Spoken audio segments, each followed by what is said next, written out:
నా పేరు పల్లబాబు, ద్వారపూడి గ్రామ తెలుగుదేశం పార్టీ వైస్ ప్రెసిడెంట్ని. అయితే గత ప్రభుత్వంలో అసంబద్ధంగా మండపేట నియోజకవర్గాన్ని ఎంతో దూరమైన అమలాపురంలో కోనసీమ జిల్లాలోని అయితే అప్పుడే మన గవర్నమెంట్ కాకపోయినా మన గవర్నమెంట్ వచ్చి రాగానే దాన్ని తూర్పుగోదావరి జిల్లాలో కలుపుతామని ఆ రోజే ఎమ్మెల్యే వేగుల జోగేశ్వరరావు హామీ ఇవ్వడం జరిగింది.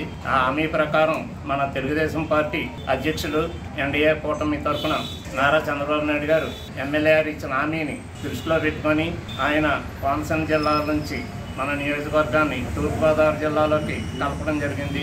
ఈ సందర్భంగా మన ఎమ్మెల్యే వేగుల జోగేశ్వరరావు గారికి, నారా చంద్రబాబు నాయుడు గారికి, పవన్ కళ్యాణ్ గారికి, లోకేష్ గారికి మండపేట నియోజకవర్గం ప్రత్యేకించి ద్వారపూడి గ్రామం తరఫున ప్రత్యేక ధన్యవాదాలు తెలియజేసుకుంటున్నాం.